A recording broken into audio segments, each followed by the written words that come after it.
I thought, you got some pretty clear slides. This is a low quality and your image. So you might have grabbed it from somewhere else. So I would make sure that when you share an image, because the reality is, even, I don't know what it looks like on everybody's screen, but just looking at this, like it's low res. You can see it's the low resolution, so it's grainy. If you don't need to talk about these things, then just list these ones. Or I think you said from EWS down. I would just keep it simple, as somebody already said in the chat. And then finally, let's talk about this stuff, which is when I was going to start interrupting you, but you know why I didn't? I was really interested. Yes. It was you generated curiosity within me, with Av, with a whole bunch of folks. Not only that, I started to learn stuff. I'm like, zettabytes? What the heck's a zettabyte? And then you answered the question for me. It's 1 trillion gigabytes. So awesome work in terms of generating interest. And this, just to, let me do that again. This, in my opinion, was where you finally, thanks for the coaching, is where, when we're looking at that lean in, this is where you were doing a great lean in.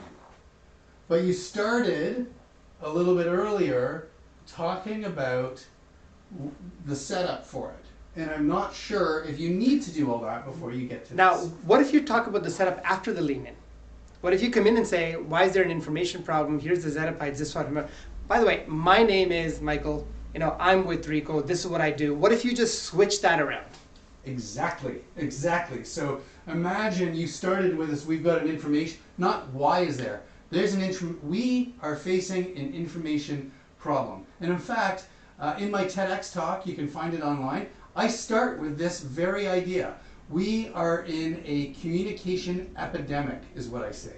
Because I'm not using the same idea of terabytes and zettabytes and etc. It's more about that we're inundated with technologies and don't know how to use them and don't know how to layer them effectively. So that is where I would say is change the order of your content. Anything else? Yeah, I can jump in here for a second. So, yeah, and by the way, awesome job in order to come in. Now, I know you were already looking for the pen, so we can give you a bit of coaching. So if you hold, you have a touchscreen, right, Michael, or were you using a... Yeah, I got a touchscreen and a mouse. Okay, fair enough. So if you hold down the control button on your touchscreen, on your keyboard, your touch will actually, become oh, maybe my keyboard's not connected here. That's a separate problem. So your touch will actually become a pen, and then if you hold down Shift, it'll automatically become the eraser. So that will help you out a lot. Now, I know you're also streaming in through, ideally, instead of using your phone, I think it's much more reliable because your phone can easily go to sleep.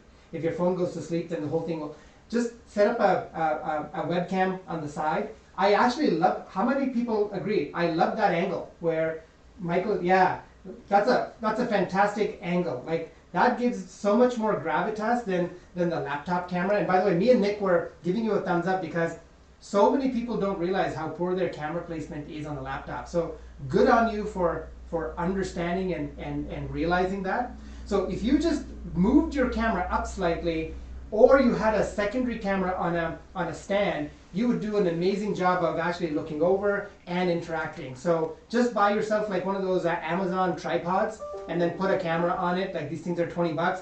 Put it up and connect it through USB and you'll never have a problem with that.